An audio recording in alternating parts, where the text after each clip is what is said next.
A year ago, this was a doubleheader. We ran 2 races, and we're watching one of the guys that won one of those races, Nolan Siegel. Probably feels like he should have won both races, Davey, because he had a mechanical issue really in the last couple corners that handed that win to Reese Gold. But what a story is Nolan Siegel kind of shook off that bit of adversity, came back and won the next day. And you want to talk about having to shake off some adversity. That's exactly the kind of situation he is in now after trying to put what was, I'm sure, a disappointing rookie attempt to make the Indianapolis 500 behind him. This gets some confidence back up. Not that he doesn't have it. He had a lot of support for the 500, but unfortunately it was the car that did not make it. Out of the 33 in, he was the 34th, the one and only car that didn't make it. It is a bummer. I mean, I know it's hard, but he's a young kid. We know how good he is. I mean, he's been winning races in Indy NXT. He had that opportunity to get there to start with, so it happened again. It just, unfortunately, his rookie season, he didn't get a shot at the Indy 500. Nolan, one of the 21 drivers getting up to speed early on in this practice session. Tell you what, Davey, we were talking about how the veterans certainly have the advantage. We're watching a couple of them that have starts here at Detroit. Christian Bogle, Reese Gold. They are teammates for HMD, but Reese Gold really putting the pressure on Christian Bogle here. Trying to pass him about 3 different times shows you how difficult it is. Going down into turn 3, try an outside line, switch back to the inside, but it left him on the outside of the next corner. They're swapping around, but Gold looks strong already. We mentioned how he went off several times last year in turn 1. We thought, man, he just seems to be missing it down there, but then he comes back and wins the race, and right now looks like he has a speed. Matter of fact, by the way, where is he? Oh, he went from 1st to 5th in within a lap. So and there is a rookie on top right now. So how about Jamie Chadwick? She was here last year and finds herself P2 right now as we see one car off in turn 1. Yeah, that is Miles Rowe, who is going to, I thought he'd try to spin the tires, do the 180 and get back onto the racetrack. It's not a ton of room to turn your car around down there, David. No, you got to have some good experience to do that, too. That's one thing they should teach in the simulators, how to get the spun around, because those are tight runoff areas. Good that they're there so they're not hitting anything. But we may have to throw a red. He got it spun around. Oh, he got it done. Okay, there you go. He's back on track right now. Good job. Yeah. The points leader ending this weekend is Jacob Abel. He has had one heck of a season so far, Davey. 4 races. He's got 2 wins and 2 second-place finishes. Everybody is chasing after him right now. Nolan Siegel, 25 points back in second. And you've got Louis Foster, who's starting to claw his way back into the hunt, 48 points back. And then a huge gap. 81 back is Kyle Collette. 82 back is Miles Rowe. 86 back D'Orlando. So for Jacob Abel, prime position. He's off to a strong start in car 51 for that family-run team. And a different look this weekend, Davey, in that number 51 with Blue Oval SK. The sponsorship on that machine.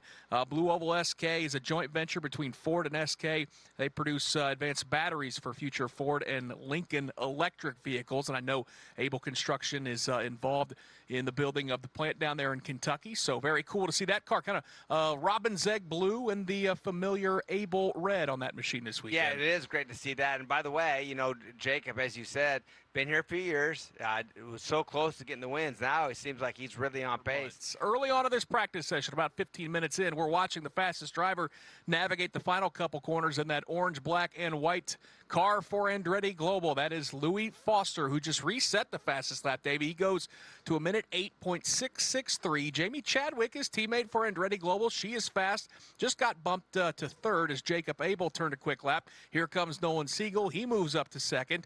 And just like I said, now Jamie got bumped down to 5th. Just like that, because here comes Reese Gold. He pops into the top 5. But Louis Foster, top dog right now, Davey, and fresh off of that win in Indianapolis. As I mentioned, 48 points back in the hunt, though, to win this championship. We've still got a lot of racing to do. Well, and what I think you look at what's happening here, it's taken 8, 9, 10 laps for these drivers to really kind of figure this track out, figure the limits out, because you don't want to go over limits early on, and I think that's why we see so much changing in the running order right now, just for the reason of they're just getting the feel of it now. Right. We're watching a couple cars. One of those rookies that I mentioned making his debut weekend, driver for Juncos Hollinger. That's a Skoda right in front of Michael D'Orlando. And they're part of that rhythm section, Davey, where it is tough to get around. D'Orlando looks a little bit faster, but, boy, how do you get around a guy? Yeah, I mean, for sure, he is definitely faster. But, man, you're just held up. There's nothing you can do. He makes a run right now on this little short front straightaway by the start-finish line. He's going to jump underneath him and get down into turn 1. Got a little bit better drive off that final corner and does make the pass down turn 1. But, man, it's difficult to pass anywhere in this backside of the racetrack. Last year, there's no reason that we can't go out and win this race, qualify and pole. So that's absolutely the goal. And it's, very energizing to go into a weekend feeling like you're the person to beat. So that's an exciting feeling. You certainly were the guy to beat last year. You talked about May, and I was in turn 2 for your final run, and I could see the frustration and disappointment you felt in yourself after getting into the wall in turn number 1. But I've admired you for your determination and how you handled that whole situation. Has it helped you grow as a driver, knowing you put so much pressure on yourself? I think undue pressure, but that's the type of driver you are. Has it helped you mentally when you get back in the cockpit of the car, or too soon to say? Yeah, I think that the month of May we had was a huge mental challenge more than anything else. It's a long month. You do so many runs, and performing well under that pressure. Yeah, it was a tough time for him. We've a lot of drivers experience, including myself. Anytime things go bad and you're struggling, and a lot of people jump in and help, and it does. The fans are behind you. It's pretty special that what that place is, because they know how special it is, how important that race is, and when you miss it or you're having issues there, they feel it as he pulls off. Speaking right now. of, that's right in turn 1. He went off into the runoff area, spun the car back around, Davey. Boy, he's in not a good area. Yeah, that's right where everybody is going to be clipping through, and we're going to go red, and hopefully. He got it going again. Just must have had a problem getting it refired. Must have stalled it, got it refired. They're going to pull him and probably give him a little penalty, little sit time for pulling that red out. But yeah, boy, that wasn't. Here's a little replay. Shot off too far. I mean, he's not the first guy or the last one to do that. That seems to be the place. Got it turned around okay, but just stalled it once he came on track. Like I say, got going again, but just must have stalled it right there at the end. Boy, goodness, a good thing no car was coming. Let's put it that way. Yeah, that was he found some space to pull back onto the racetrack, but the fact that it looked like he killed the engine made it for a pretty harrowing couple seconds there. The fastest driver, Louis Foster, back on track. Yeah, matter of fact, Foster, he's been on top quite a bit. But how about second place, D'Orlando? Yeah. We seen him back in the field just a little while ago trying to pass some cars, and man, once he did, he shot right to that P2 spot. Times are getting closer. Foster to 107.91, and then D'Orlando 107.96. 108.0, so they're clamping up on times. Those first 3 are right on top of each other. The Michael D'Orlando story is a fun one. This is still very much a race-to-race deal, as he is just trying to keep that season going with Andretti Cape. The driver's from 22. He's 22 years old, from Hartsdale, New York, and has had a good season. Sits 6th in the point standings right now, and has had some strong runs. A 4th at St. Petersburg. That's the only other street course event we went to, so it figures that he could be strong this weekend. But also had a 7th at Barber and 6th in race number 2 at the Indianapolis Motor Speedway. So hanging tough. He spent 3 years with the Cape team, driving in USF 2000, won the championship in 2022 with 4 wins and 8 podiums. And then a year ago, he finished 4th in USF Pro 2000, driving for Turn 3 Motorsports with wins in Road America, Mid-Ohio, Toronto, and Portland. So getting the shot to move up here in Indy NXT. And again, for all these guys, Davey, hope that they can find the budget to continue on. I know Michael D'Orlando's situation a little bit more tenuous than for a lot of these drivers, but I think he's done a really nice job, and I hope he gets to stay in that car. Yeah, and we've got a red flag for one of those Juncos cars. In the wall. I'm not sure. Is that's the C4 car? I think that's Lindsey Brewer, who has been substantially off the pace right now, Davey. Yeah. A good, 2 seconds slower than everybody, 6.5 seconds off the top spot, and you're going to see a replay. She was headed down to turn number 1. Yeah, just locked it up, and it hit that wall pretty good. And that's a situation where you don't lock it up there. That's where you just let off the brakes, let the car go straight into the runoff area.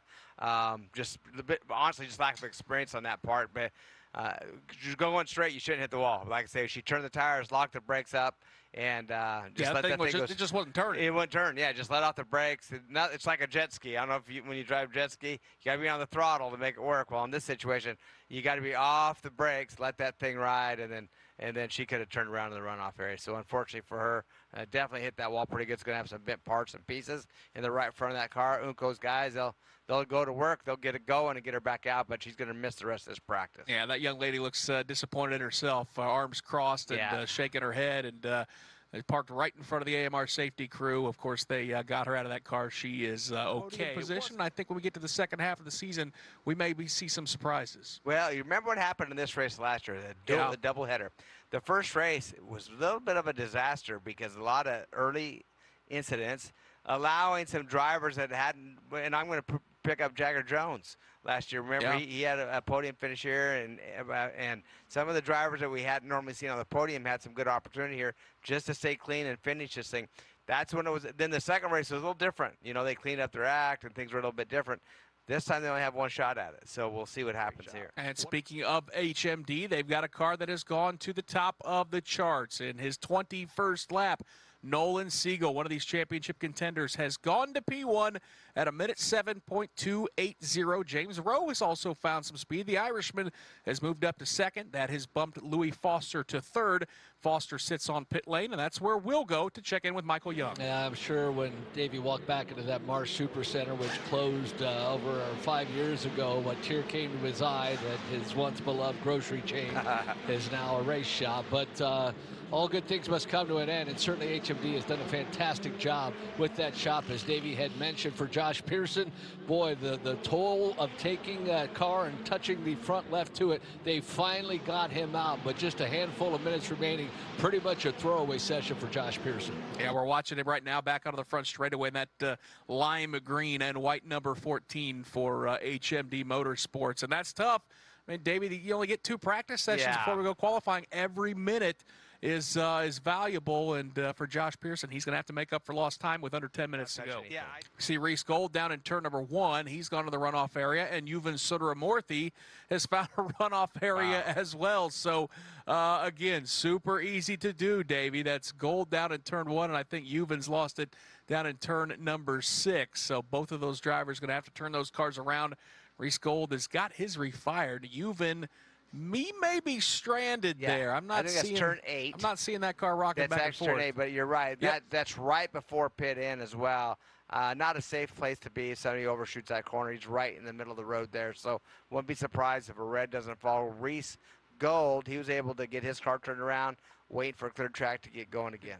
All these drivers are heading on the racetrack, and boy, they're getting after it. In fact, Kyle Collette all over the rear wing of Louis Foster heading down to turn number 3. That's the best passing point, maybe the only one on this racetrack, Davey, unless somebody makes a mistake in front of you. It's the only good one. Yeah. I mean, there are some other ones that you can really pressure and try. Matter of fact, we just seen maybe one going down into turn 1. Other than that, I don't know where it's going to be because it's really tight. It's like going down through an alley at majority of this racetrack. So turn 1 is by far your best opportunity. Turn 1 is a risky one, but you can get it done. Then after that, like I say, just try to stay out of trouble. The good news is, I mean, you're relying on somebody to make a mistake in front of you, and on street circuits, that has to be a lot more, a lot bigger chance of that happening. That's right. And by the way, you know, you think, well, why don't they make the track a little bigger? Or why don't they make it wide? Well, it's city streets, and it's not that easy just to shut them all down. And, I mean, Long Beach has really came up with a great opportunity, and they've done that a long time. It's changed through the years. I expect this one to change as well, to continue to try to make it better. Now, you know, Bud Danker and Roger Penske and all the group with this race, you know, they're very intelligent. They know. They've been to so many races. They know a good track from a bad track. They continue to look how to make it better and better. And just from last year to this year, they made some gigantic improvements, just the way where Victory Lane's going to be, and, you know, widen and smooth the track out a little bit, did some paving. So they'll continue to do that. Kind of quietly lurking in the top 10 in the championship.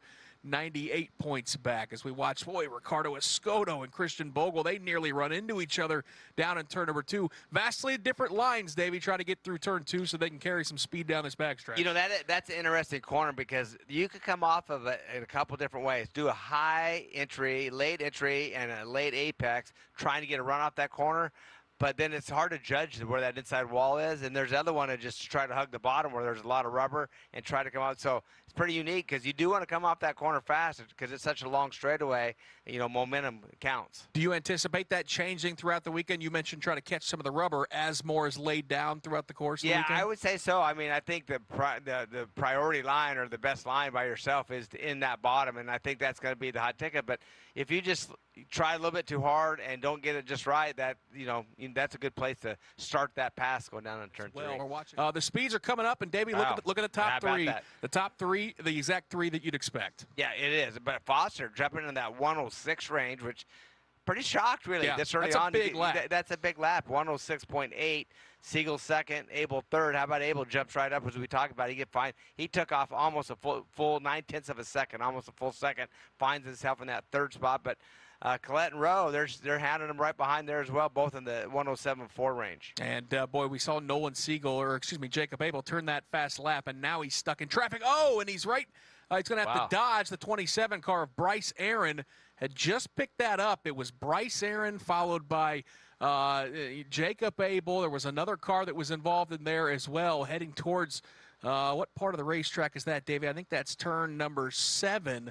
And Bryce Aaron has buried it in the tire barrier. Yeah, it's hard to tell. We got to get used to what banners are on there right now. But I would say that he's either off of 5 or 7, one of the two. And I think maybe 5 because I see that little extra runoff area. But not for sure till we learn where they're at right now in all the areas. But he got it in there pretty good. Obviously, there was a tire barrier. He did get into that, not the hard wall, which definitely helped. And that is turn 5. Yeah. And we see the AMR safety crew are pulling up to him. That's also going to end this session as well. It was Michael D'Orlando and Jacob Abel who were giving chase, and Bryce Aaron was just trying to hustle to give himself a little bit of clear space ahead of those guys. And, boy, got the left side Firestones through, but not the right side. Yeah, and I think without seeing a replay from the perfect angle, he may have clipped the left sides on the apex. It's easy. That apex is really sharp, kind of sticks out there. So with the checkered flag out, here's the top 10. It's Louis Foster, the fastest. He goes quick at 1:06.836. Then it's Siegel and Abel. Foster, Siegel, Abel. Those have been the top 3 for the majority of this season. They back that up here in practice. Kyle Collette continues to look like he may be the first newcomer to find victory lane. The Brazilian, very quick, 4th fastest. James Rowe was strong as well, 5th quick. And then it's Callum Hedge, Reese Gold, Michael D'Orlando, Miles Rowe, and Christian Bogle, the top 10. Salvador de Alba ends up 11th. Jamie Chadwick for Andretti Global ends his practice session 12th. 13th was Yuvan Sodermorthy. 14th was Jonathan Brown. Jack Miller was 15th. Bryce Aaron was 16th. Ricardo Escoto 17th. 18th was Nolan Aller. 19th, Niels Colin. 20th was Josh Pearson. He only turned 14 laps. He's been battling some suspension issues, repairs to that car. And then Lindsey Brewer brought out our first red flag for contact as she got into the wall in turn 1. She has turned just 12 laps, and she will end this practice session 21st fastest.